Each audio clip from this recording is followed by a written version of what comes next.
Assalamualaikum warahmatullahi wabarakatuh. Perkenalkan, nama saya Heri Antoni, anggota Latsar CPNS tahun 2021 angkatan 25 kelompok 4 gelombang 4. Dalam kesempatan kali ini saya ingin memaparkan kesimpulan saya atau rangkuman terhadap materi pelayanan publik.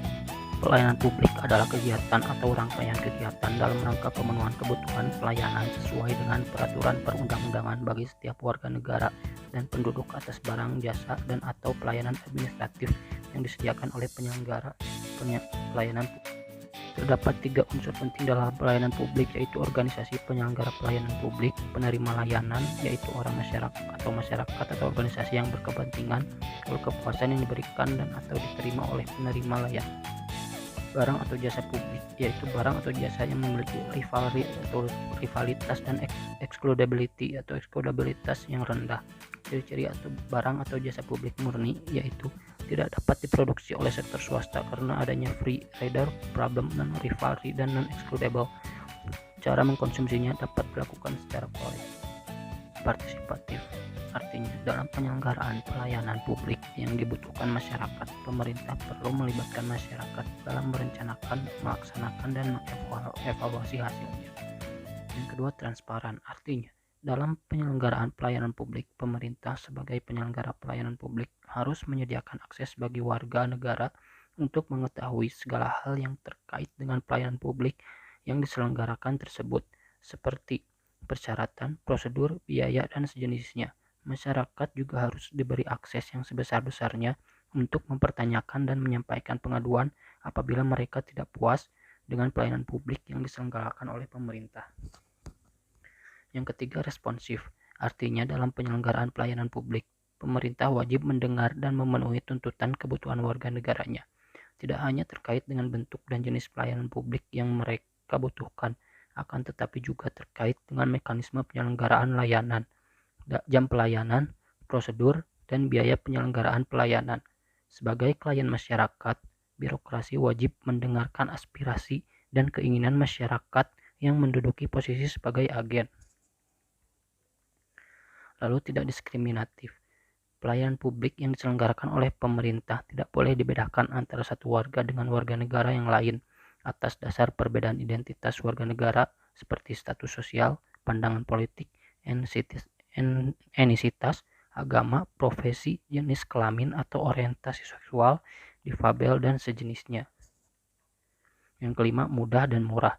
Penyelenggaraan pelayanan publik di mana masyarakat harus memenuhi berbagai persyaratan dan membayar fee untuk memperoleh layanan yang mereka butuhkan harus diterapkan prinsip mudah. Artinya berbagai persyaratan yang dibutuhkan tersebut masuk akal dan mudah untuk dipenuhi.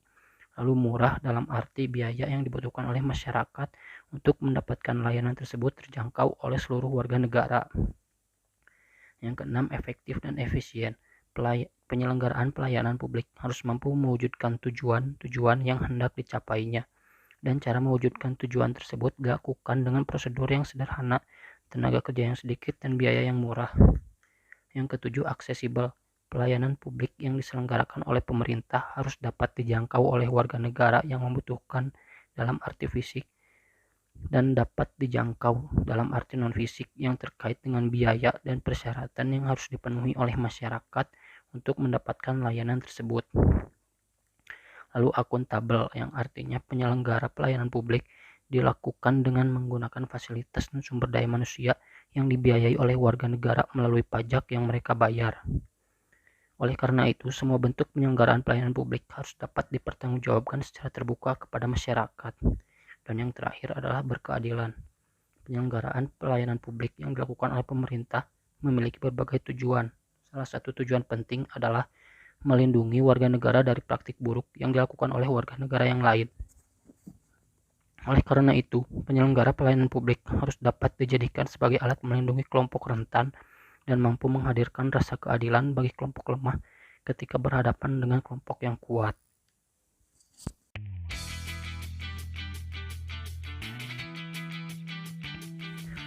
Satuan Polisi Pamong Praja atau disingkat Satpol PP adalah perangkat pemerintah dalam memelihara ketentraman dan ketertiban umum serta menegakkan peraturan daerah.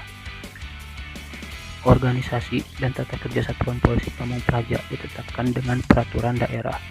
Satpol PP dapat berkedudukan di daerah provinsi dan daerah kabupaten atau kota. Di daerah provinsi, Satpol PP dipimpin oleh kepala yang berada di bawah dan bertanggung jawab kepada gubernur melalui sekretaris daerah.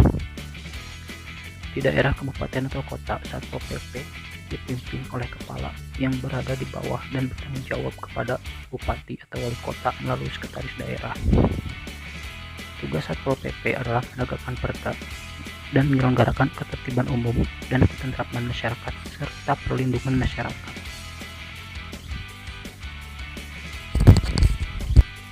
Sehingga pelayanan publik yang dilakukan oleh Satpol PP itu berupa pelayanan ketertiban, ketentraman umum, serta perlindungan masyarakat.